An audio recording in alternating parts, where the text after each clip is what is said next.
Irmãos queridos, é sempre um privilégio poder retornar a esta querida igreja, contar com o carinho do pastor Roster e de toda a liderança desta igreja, para partilhar com vocês a palavra de Deus.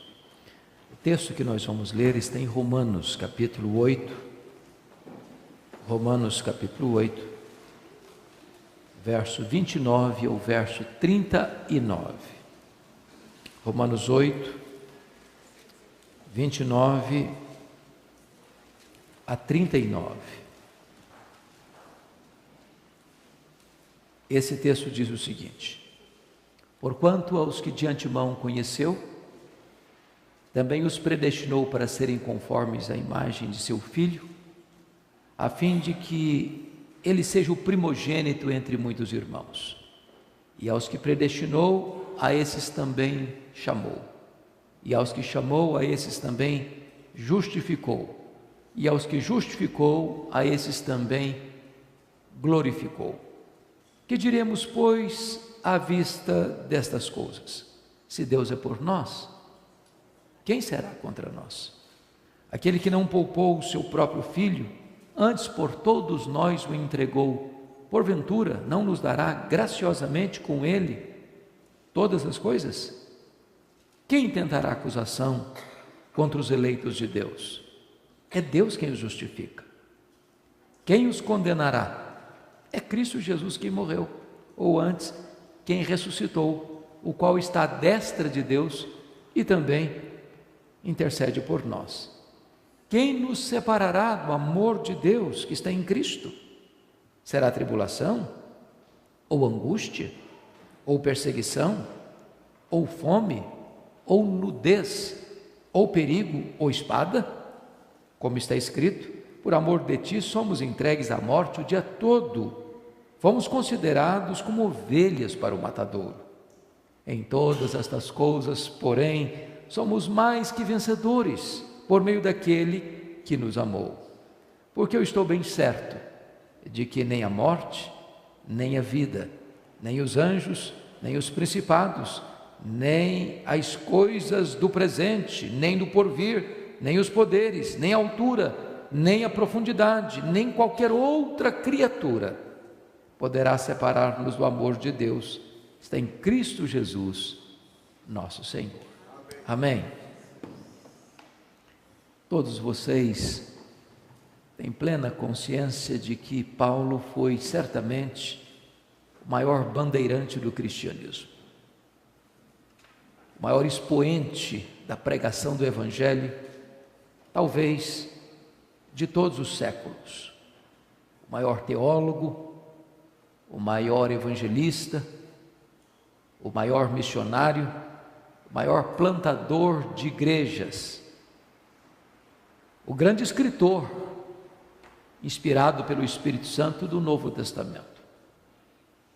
Ele estava em Éfeso, na sua terceira viagem missionária, quando ali ficou 3 anos, permitindo com que o Evangelho alcançasse não apenas aquela grande metrópole, mas toda a província e outras cidades importantes, como Esmirna, Pérgamo, Tiatira, Sardes, Filadélfia, Laodiceia, Colossos e Herápolis.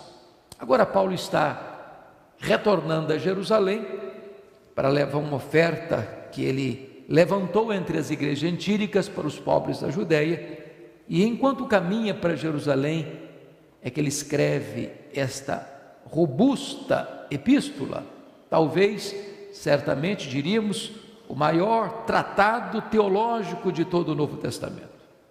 Nesta carta à igreja de Roma, o apóstolo Paulo traz um esboço completo do Evangelho, e ele introduz dizendo que o Evangelho é o poder de Deus para a salvação de todo aquele que crê. Depois ele mostra a realidade do pecado na sociedade gentílica, como essa sociedade estava depravada, como essa sociedade estava rendida à devassidão moral. E ele prova ainda que os moralistas também não estavam numa situação melhor do que aqueles pagãos. E depois prova que os judeus, que se orgulhavam tanto da sua posição religiosa, estavam na mesma decadência espiritual e eram pecadores. E ele conclui no capítulo 3, versículo 9, dizendo que tanto os judeus quanto os gentios estavam rendidos ao pecado. Fechando essa questão, no capítulo 3, 23, dizendo que todos pecaram e destituídos estão da glória de Deus. Desta forma, Paulo, depois de reduzir o homem ao pecado, ele abre a porta da esperança, revelando que a salvação não é pelas obras, pelo mérito humano, mas é pela fé em Cristo Jesus. E Paulo então começa a tratar da gloriosa doutrina da justificação pela fé. No capítulo 3, mostrando que esta justificação se dá pela obra de Cristo na cruz, aplicada pelo Espírito Santo através da fé redentora. No capítulo 4, ele ilustra isso, mostrando que Abraão, antes da lei, fora justificado pela fé e não pelas obras. Depois, no capítulo 5, ele mostra os frutos dessa justificação. Nós temos, em relação ao passado, paz com Deus; em relação ao presente, acesso à graça; em relação ao futuro, expectativa da glória. No capítulo 6, ele mostra a nova vida que temos em Cristo Jesus. No capítulo 7, ele revela o grande conflito espiritual do homem. O bem que ele quer fazer, ele não faz; o mal que ele não quer, esse ele pratica. Mas aí então vem o capítulo 8, que mostra para nós a obra do Espírito Santo, e como então Deus planejou a nossa redenção. E ele avança depois no capítulo 9, 10 e 11, olhando para trás e mostrando a eleição do povo de Deus, olhando o presente, vendo a rebelião do povo de Deus. No capítulo 11, mostrando o futuro, o projeto redentor de Deus no seu povo, para então, nos últimos capítulos, fazer uma aplicação desta parte doutrinária da sua epístola.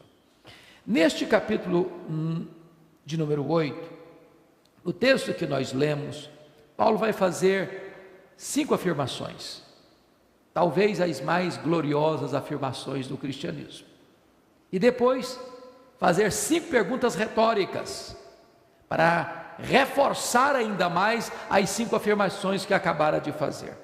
Que afirmações são essas? São o pilar da nossa fé. E ele começa assim, no verso 29, porquanto aos que de antemão conheceu, também os predestinou para serem conformes à imagem de seu Filho, a fim de que ele seja o primogênito entre muitos irmãos. Esta expressão, aos que de antemão conheceu, traz-nos a ideia clara de que Deus nos amou de antemão. Se você vai para a versão grega do hebraico do Antigo Testamento, era a mesma expressão de Adão conhecer a Eva. É uma expressão de amor íntimo. E eu quero dizer para você que Deus amou você de antemão, quando você não existia ainda. Não porque você tinha virtudes, não porque você tinha méritos, não porque Deus olhou e disse, essa pessoa é tão bonita, tão maravilhosa, tão virtuosa, tão piedosa, então vou amá-la. Não, não foi assim. Ele amou você quando você não existia. Só você existia na mente dele, e ele amou você primeiro. O nosso amor por Deus é o refluxo do fluxo do amor de Deus por nós. Não fomos nós quem começamos a amar a Deus, foi Ele quem nos amou primeiro. Ele pôs o seu coração em você, Ele conheceu você de antemão, e Ele não só conheceu você de antemão, Ele traçou um projeto eterno na sua vida. E se você quer saber qual é o projeto de Deus na sua vida, pode ter certeza, o grande projeto de Deus na sua vida não é você ser rico, não é você ser famoso, não é você ser uma pessoa aplaudida pela sociedade. O grande projeto de Deus na sua vida é você ser parecido com Jesus. Ele predestinou você para você ser conforme a imagem do Senhor Jesus, porque o projeto dele não é apenas levar você para a glória, mas transformar você à imagem do Rei da glória. A segunda gloriosa afirmação está no versículo 30, aos que Deus predestinou. É maravilhoso entender que você e eu, pela graça de Deus, fomos predestinados por Deus. Isso significa que a sua salvação não começou no tempo, mas na eternidade. Não começou por iniciativa humana, mas iniciativa divina. Não começou na terra, começou no céu. Agora você poderia pensar assim: será que Deus me predestinou porque Deus previu que eu ia crer em Jesus? Por isso Ele me predestinou? A Bíblia não diz isso. A Bíblia diz que você creu no Senhor Jesus porque Deus predestinou você. Está escrito em Atos 13:48: todos quantos foram destinados para a vida eterna creram. De tal maneira que a fé não é a causa da sua predestinação, a fé é consequência da sua predestinação. Você não foi eleito porque creu, você creu porque foi eleito. Deus escolheu você na eternidade. Deus escolheu você em Cristo. Deus escolheu você para uma vida irrepreensível. Algumas pessoas perguntam assim: bom, mas se eu sou um predestinado, então eu estou tranquilo, então eu posso fazer o que eu quiser, eu nunca vou perecer, então eu posso levar uma vida na corda bamba. O grande aspecto é que Deus não nos predestinou para vivermos no pecado. Deus nos predestinou para vivermos uma vida irrepreensível. A única evidência que você é uma pessoa eleita é se você vive uma vida irrepreensível. Deus não nos salvou no pecado, Deus nos salvou do pecado. Do pecado. Outras pessoas dizem: ah, mas então se Deus predestinou, para que evangelizar? Eu posso lhes dizer que exatamente porque Deus predestinou é que nós temos segurança na evangelização. É porque aqueles a quem Deus escolheu lá na eternidade, que Jesus chamou de minhas ovelhas, que ainda não estão no aprisco, é que quando você prega para elas, então o Espírito Santo tira o tampão dos ouvidos, tira a venda dos olhos, tira o coração de pedra e dá um coração de carne. Glória a Deus. Sabe por quê? Porque se Deus não tivesse predestinado a você e a mim, nós não poderíamos ser salvos. Nós estávamos mortos nos nossos delitos e pecados. Um morto não sente, um morto não ouve, um morto não escolhe, um morto não decide. Ou Deus tomaria a iniciativa plena da nossa redenção, ou estaríamos completamente arruinados. Então Paulo nos afirma: aos que Deus predestinou, exatamente aqueles que Deus amou antes da fundação do mundo, são exatamente esses que Ele predestinou. A terceira verdade, está escrito no verso 30, confira comigo: aos que Deus predestinou, a esses Deus também chamou. Então a terceira declaração é o chamamento de Deus. Você sabe que há dois tipos de chamados: há um chamado externo e há um chamado interno. Há um chamado geral e há um chamado específico. Há um chamado dirigido aos ouvidos e há um chamado dirigido ao coração. Foi Jesus quem disse: muitos são chamados, poucos escolhidos. O que é maravilhoso é que se você é alguém a quem Deus amou de antemão e foi predestinado por Ele, quando você escuta esse chamado, você que estava cego, recebe vista, recebe visão. Você que estava surdo, consegue ouvir. Você que estava morto, é ressuscitado. Você que estava perdido, é encontrado. Você que era rebelde contra Deus, se dobra aos pés de Deus.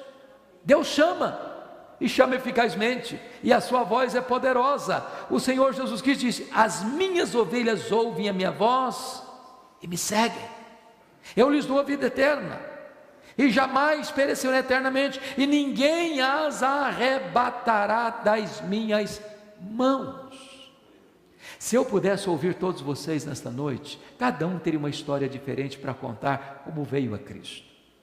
Alguém lê um folheto caído no chão, sujo, talvez rasgado, e o Espírito Santo tocou o coração e ele se rendeu aos pés do Salvador. Outro estava escutando um programa de rádio, outro vendo um programa de televisão, outro no culto, o pregador está proclamando a palavra de Deus e o coração se rendeu, outro ouvindo uma música tão inspirativa como nós acabamos de ouvir agora, outras vezes numa conversa com um amigo, e Deus vem, e Deus fala, e Deus abre o coração, e Deus abre os olhos da alma, e Deus abre os ouvidos da mente, e Deus transforma este coração, porque Ele chama eficazmente. Deixa eu ilustrar isso. Eu não sei se eu já contei esse fato aqui, pastor Roster, mas se contei, repito.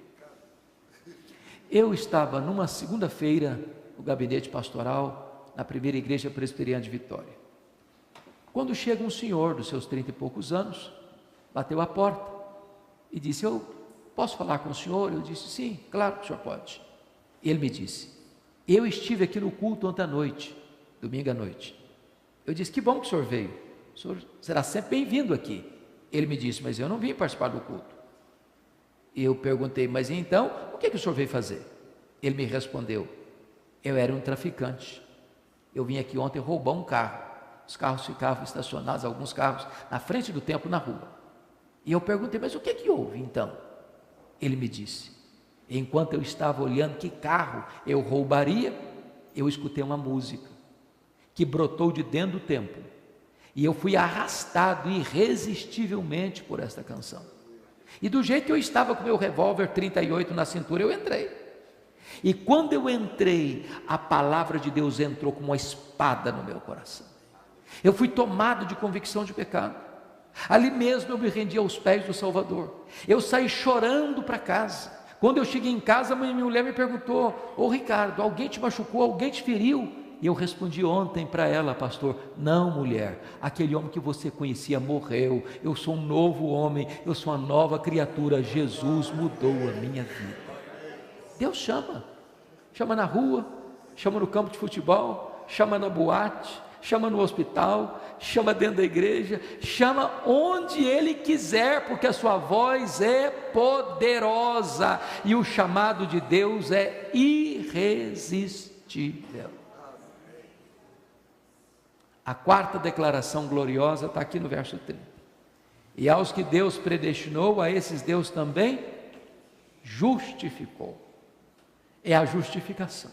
Eu posso lhes garantir que aqui está o coração da Escritura, o centro nevrálgico do Evangelho de Jesus Cristo. Enquanto você não entender o que é justificação, você não terá entendido ainda o que é o Evangelho.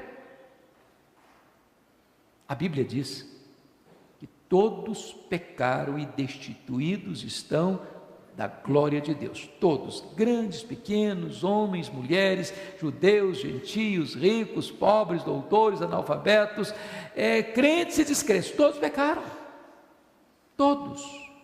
E mais, a Bíblia diz que todos nós teremos que comparecer perante o tribunal de Deus para dar conta da nossa vida. E a Bíblia diz que quando aquele grande tribunal de Deus se instalar na segunda vinda de Cristo, os livros serão abertos e nós vamos ser julgados segundo o que tiver escrito nos livros. E naquele dia, testemunhas levantar-se-ão contra nós. Primeiro, as nossas próprias palavras. A Bíblia diz que você vai dar conta no dia do juízo por todas as palavras frívolas que você proferiu. Se lembra delas? Lembra-se de todas? É claro que não. Mas deixa eu lhe perguntar: você já mentiu alguma vez? Já falou mal dos outros alguma vez? Já xingou alguma vez? Já contou alguma piada que se arrependeu de ter contado depois? Já perdeu o controle emocional e se destemperou alguma vez? Se você falar para mim que nunca isso aconteceu, eu vou duvidar da sua honestidade. Então eu quero dizer para você que por esse quesito, todos serão condenados. Ninguém passará por esse pente fino do tribunal de Deus. Mas a Bíblia diz que nós vamos ser julgados segundo as nossas obras. Aquilo que você fez, seu pai não viu, sua mãe não viu, seu marido não viu, sua mulher não viu, seus filhos não viram, seus amigos não viram, seu pastor não viu, sua igreja não viu, nem a lei viu. Você trancou a porta do quarto para ninguém ver, pois Deus estava lá. Ninguém pode esconder nada daquele cujos olhos são como chama de fogo. Então, dentro deste quesito, também todos culpados. Mas a Bíblia diz que nós vamos dar conta no dia do juízo pelas nossas omissões. Diz a Escritura que se você sabe que deve fazer o bem e você não faz, nisso você está pecando. É curioso que Mateus 25, 31 a 46, há um registro da cena do juízo final, do tribunal de Deus, onde Jesus Cristo vem na sua majestade de glória e se assenta no seu trono para julgar as nações, separando uns à sua direita, outros à sua esquerda, e dizendo aos que estiverem à sua esquerda assim: apartai-vos de mim, malditos, para o fogo eterno, preparado para o diabo e seus anjos.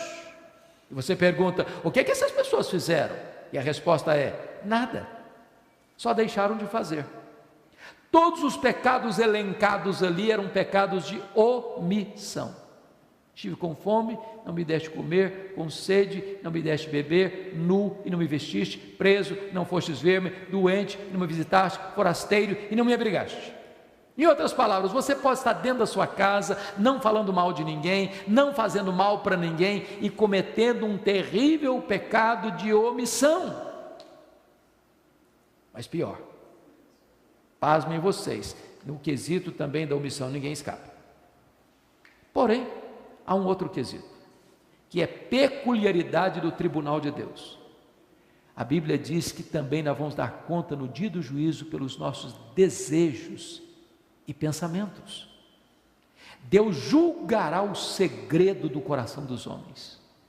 Preste atenção que a nossa justiça, por mais aparelhada que seja, e os nossos tribunais, por mais peritos que sejam, nenhum tribunal na terra tem competência para julgar foro íntimo, pois o tribunal de Deus tem essa competência. Aliás, foi exatamente esse o entendimento do apóstolo Paulo em Romanos 7, que o levou à consciência de que ele era pecador. Foi exatamente o 10º mandamento do decálogo que abriu o entendimento dele para perceber quão pecador ele era. Por que o 10º mandamento? Vocês já pararam para pensar por que o 10º mandamento é diferente dos 9 primeiros?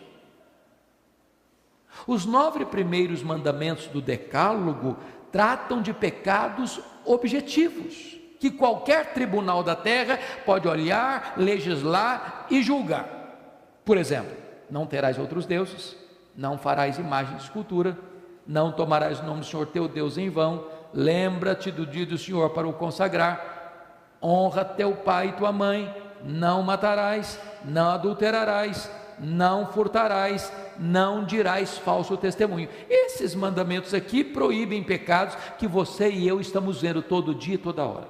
Mas o 10º mandamento é: não cobiçarás. Cobiça é do coração. Cobiça ninguém vê, só Deus é capaz de ver. Você pode ter uma auréola de santidade na cabeça e um coração podre, só Deus conhece. Bom, parece-nos então que nós não vamos ter muito êxito por esse quesito também. Porque dizem os entendidos que passam pela sua e pela minha cabeça em torno de 10.000 pensamentos por dia. Tem hora que passa um pouco mais, não? Tem dia. Quantos desses pensamentos você teria constrangimento de contar para a pessoa mais íntima? Você às vezes não fica escandalizado com você? Ah, fica, não? Falei: meu Deus, sou eu mesmo? Estou pensando isso? Mas vamos pensar agora um pouquinho em aliviar sua barra, e a minha também. Vamos imaginar que você diga assim: ah, pastor, o senhor não me conhece.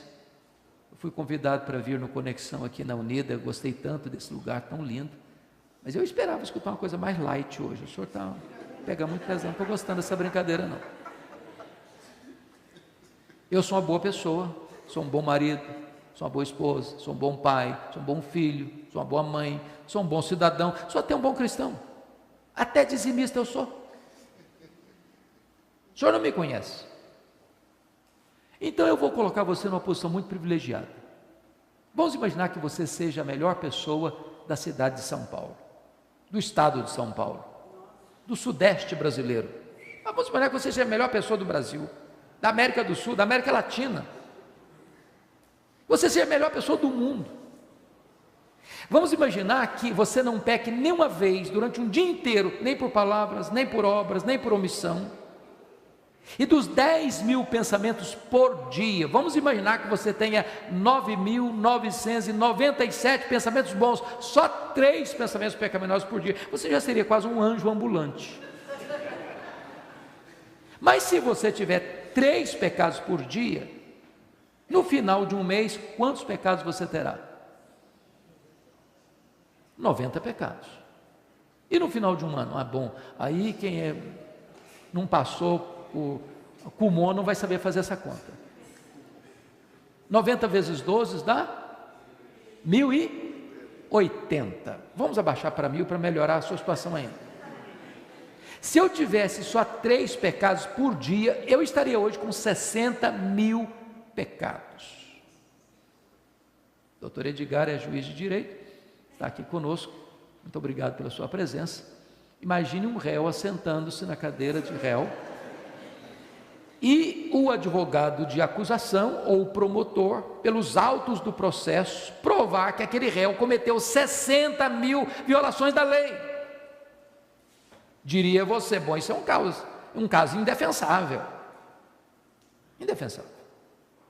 Bom, mas você não precisaria ter 60.000 violações da lei para não poder entrar no céu. Se você tiver um só pecado, você não pode entrar no céu. Sabia disso? Eu vou dizer algo aqui chocante para você. Você sabia que só gente perfeita pode entrar no céu? Quem não é perfeito não entra lá. Porque se no céu entra um único pecado, o céu deixa de ser céu. A Bíblia diz que nada contaminado vai entrar lá.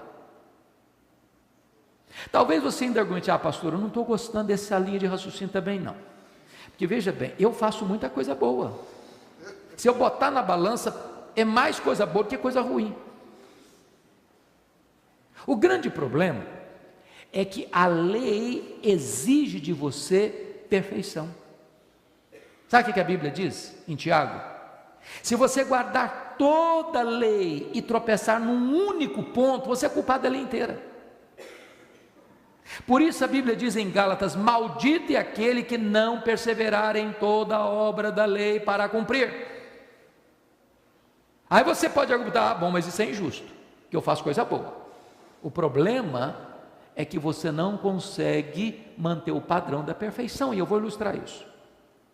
Imagine que hoje você chega em casa, depois desse culto, para fazer um lanche para sua família.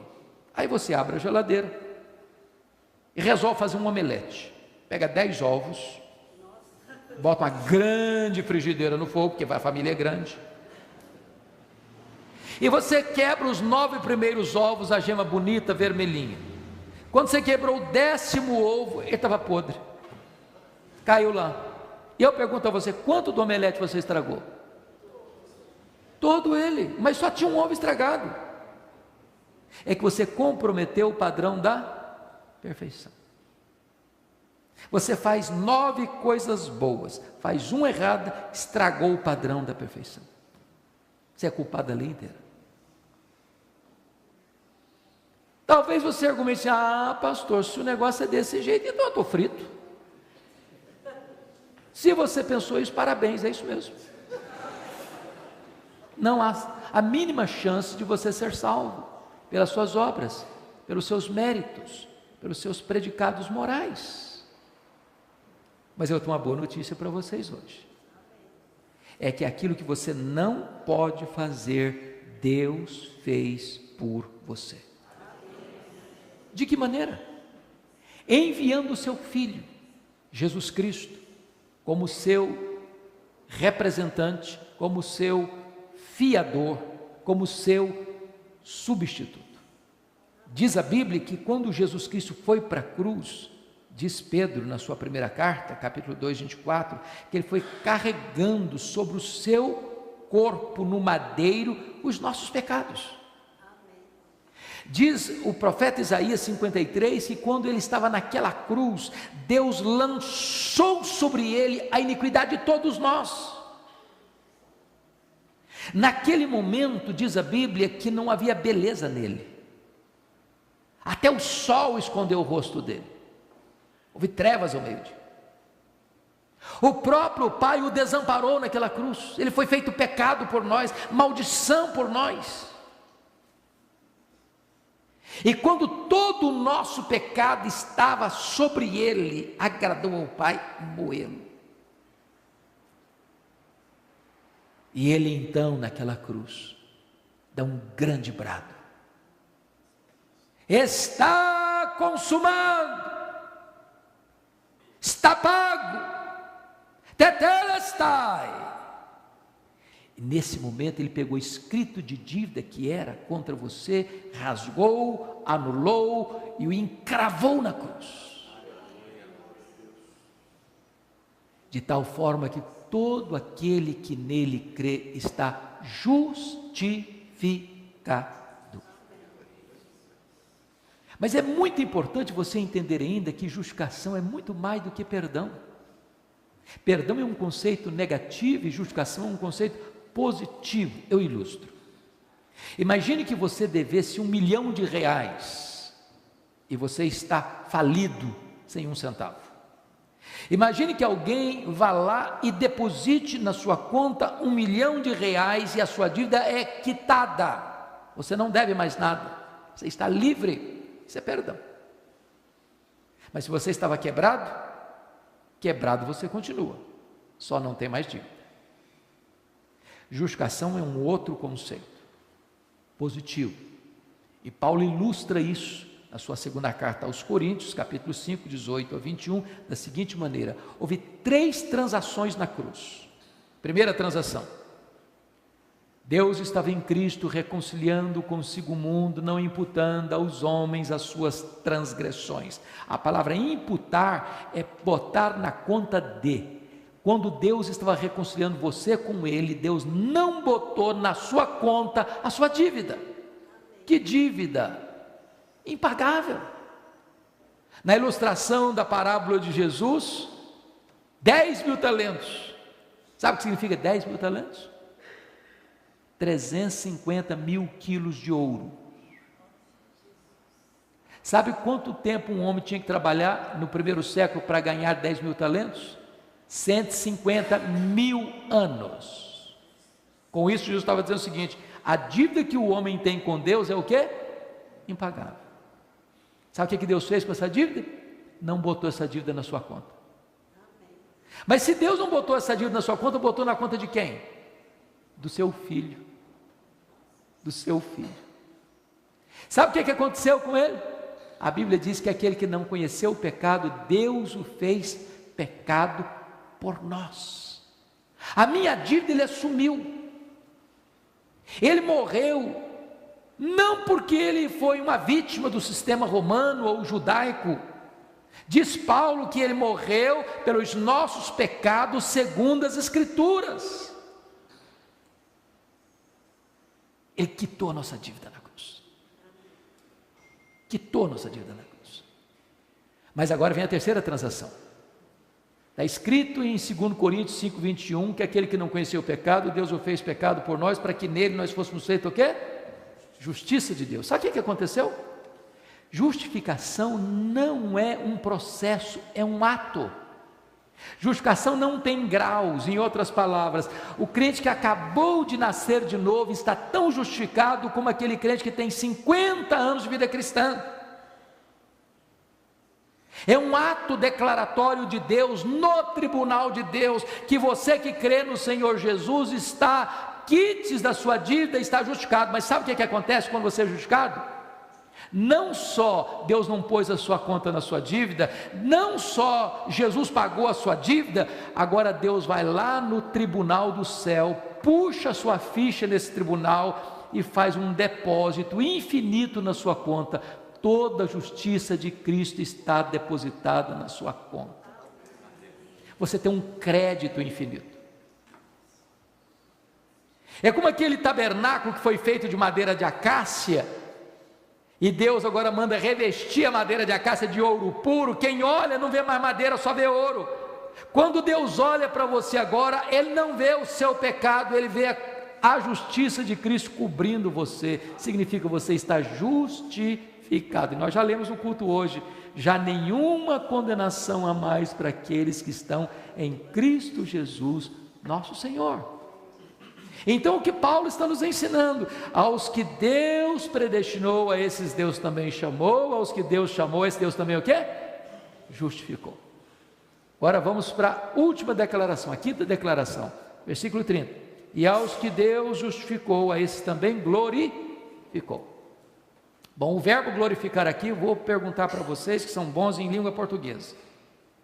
Está no passado, no pretérito o quê? Perfeito ou imperfeito? Me ajuda. Pretérito? Perfeito. Está no passado. Volto a perguntar a vocês: a glorificação historicamente já aconteceu? E a resposta é não. Claro que não. Eu não estou num corpo glorificado ainda, você está? Então pergunto a vocês: Paulo errou na gramática ou na teologia? Nem uma coisa nem outra. A glorificação se dará na segunda vinda de Cristo. Se você já tiver partido, você vai ressuscitar primeiro. Se você ainda estiver vivo, você vai ser transformado e arrebatado para encontrar o Senhor Jesus nos ares. Lá se dará a nossa glorificação. Então preste atenção numa coisa. Com respeito à salvação, você já foi salvo, você está sendo salvo e você será salvo. Com respeito à justificação, você já foi salvo da condenação do pecado.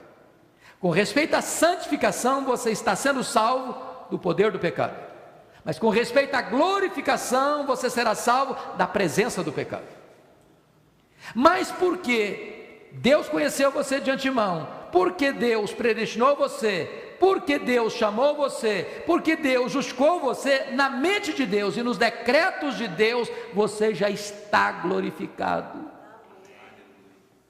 Então Paulo coloca a glorificação como um fato consumado. Consumado. Ô irmãos, nós devíamos dar glória a Deus por tão grande salvação. Glória a Deus por tão grande salvação. Por causa dessas 5 afirmações, ele vai fazer 5 perguntas retóricas. Primeira pergunta, olha o versículo 31. Que diremos, pois, à vista dessas coisas? Se Deus é por nós, quem será contra nós? Veja que ele não pergunta quem é contra nós, porque o inferno inteiro se levantaria.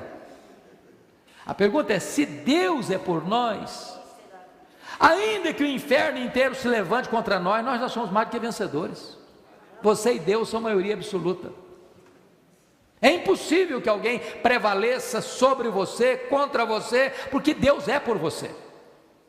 E a prova que Deus é por você, porque já fez o máximo por você. Segunda pergunta retórica, versículo 32. Aquele que não poupou seu próprio filho, antes por todos nós o entregou, porventura não nos dará graciosamente com ele todas as coisas? Em outras palavras, se ele já nos deu o melhor e o maior, você acha que agora ele vai sonegar-nos o menor?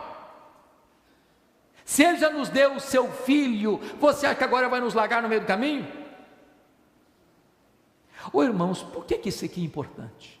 Tem crentes em Cristo, salvos, mas que por deficiência doutrinária ou por falta de conhecimento das Escrituras, vive atormentado, com medo, Ah, meu Deus, será que eu estou salvo? Será que eu perdi a salvação? Será que eu vou para o céu? Tem dia que o camarada levanta de manhã, eu estou salvo. Aí de noite, não, estou perdido. De manhã ele sou filho de Deus. De noite, eu sou filho do diabo. Ele fica desesperado. Se você creu no Senhor Jesus, a sua salvação está assegurada. Não é porque você é bom, não é porque você é forte, não é porque você é presbiteriano, não é porque você é calvinista, não é porque você é reformado. É porque você creu no Senhor Jesus. Quem dá segurança a você é o próprio Deus. Então descanse o seu coração, glorifique a Deus, porque essa segurança procede dEle. Terceira pergunta. Olha comigo o versículo 33. Quem tentará acusação contra os eleitos de Deus? É Deus que o justifica. Note você que ele coloca Deus aqui do ponto de vista do tribunal. Hoje, aqui na ordenação jurídica brasileira, você tem primeira instância, segunda instância, terceira instância, tem quarta instância, doutor? Quarta instância, acabou, né? Acabou. Então, primeira instância, o camarada foi condenado, apela para a segunda, ele alivia a situação, melhora, diminui a pena, ou acaba a pena, e vocês estão acostumados com esse negócio aí no Brasil. Aí vai para a terceira instância, ou melhora ou piora, aí chega na quarta instância, bom, ali pronto, aí fez, está feito. O que o texto está dizendo é o seguinte: quem tentará acusação contra os eleitos de Deus? É Deus que o justifica. Sabe o que está querendo dizer? O Supremo Tribunal Federal do céu é que já deu a decisão, não tem mais instância superior para apelar. A decisão já está tomada na instância suprema. É Deus, o Supremo Juiz, está dizendo o seguinte: você está justificado, não tem mais condenação sobre você, não tem como prosperar a acusação contra você, sua salvação está assegurada. Quarta pergunta, versículo 34. Quem os condenará? É Cristo Jesus quem morreu, ou quem ressuscitou, o qual está à direita de Deus e também intercede por nós. Vamos entender aqui. Aqui Paulo está dando a base legal da sua salvação. Por que você pode ter segurança da sua salvação? Porque um outro alguém justo assume o seu lugar, sofre a penalidade que você devia sofrer, morre no seu lugar, ressuscita e ainda está lá em cima no trono intercedendo por você. Deus não poderia condenar você nesse processo da justiça, porque Deus é justo e Ele não condena Ele não condena o mesmo crime duas vezes. Deixa eu ilustrar isso. Me perdoe de passar um pouquinho do tempo e eu já estou terminando. Vocês já leram tantas vezes 1 de João 1,9, não já? Vamos falar de cor? Vamos? Se confessarmos os nossos pecados, Ele é fiel e justo para nos perdoar os pecados e nos purificar de toda injustiça. Você já parou para perguntar isso aqui? Deus é fiel e justo para perdoar? O justo não perdoa. O justo aplica a lei. Imagine você está com a sua família, entra um assaltante, tira a vida de alguém da sua família na sua presença. A lei bota a mão nesse indivíduo, bota na cadeia, ele vai a tribunal, é condenado 7-0 no júri popular, pega 30 anos de prisão. Eu pergunto a vocês, em nome da lei e da justiça, o juiz pode dizer para esse indivíduo: não, pode ir para casa, tranquilo, esquece esse negócio de cadeia, esquece esse negócio de prisão. O juiz, em nome da justiça e da lei, pode fazer isso? Não. Qual o papel do juiz aí? Aplicar a lei e fazer prevalecer a justiça. Então, como é que Deus é fiel e justo para perdoar? Talvez desejaríamos aí fiel e misericordioso para perdoar, mas fiel e justo? Por que Deus é fiel e justo? Porque quando você creu no Senhor Jesus Cristo, você mudou o seu status de réu para filho. Quando um filho seu erra, ele deixa de ser seu filho? Não. Por que Deus então é fiel e justo? Porque no momento em que você confessa o seu pecado, e essa palavra aqui no grego é homologel, de onde vem a nossa palavra homologar, eu concordo com Deus que eu pequei, então Deus olha para o seu filho na cruz e diz: pois bem, você reconhece o seu pecado? Pois por esse pecado meu filho morreu naquela cruz, a pena ele já sofreu, então por causa do que ele fez na cruz, eu perdoo você, porque eu sou justo para não punir esse pecado duas vezes. Oh irmãos, louvado seja o Senhor. Amém. Nós temos segurança de salvação. Última pergunta está aí, por favor, confira no versículo 35. Quem nos separará do amor de Cristo? E ele elenca aí vários elementos: tribulação, angústia, perseguição, fome, nudez, perigo, espada. É claro que ele não é absolutamente exaustivo, e isso aqui poderia ser reticência e acrescentar outros elementos. O que está querendo dizer é o seguinte: nenhuma circunstância, nenhum problema, nenhuma situação humana, nenhuma angústia, nenhum problema da vida, da família, do trabalho, da escola, da universidade, da caminhada da vida, pode afastar você do amor de Deus. E ele conclui assim: eu estou bem certo, que nem a morte, nem a vida, nem anjos, nem principados, nem poderes, nem altura, nem profundidade, nem qualquer outra criatura poderá separar-nos do amor de Deus que está em Cristo Jesus, nosso Senhor. A nossa segurança é plena, é absoluta, é segura, porque ela está nas mãos do Deus que nos conheceu de antemão, nos predestinou, nos chamou, nos justificou e nos seus decretos já nos glorificou, e nós já estamos a caminho dessa glória. Que Ele seja glorificado nesta noite. Amém.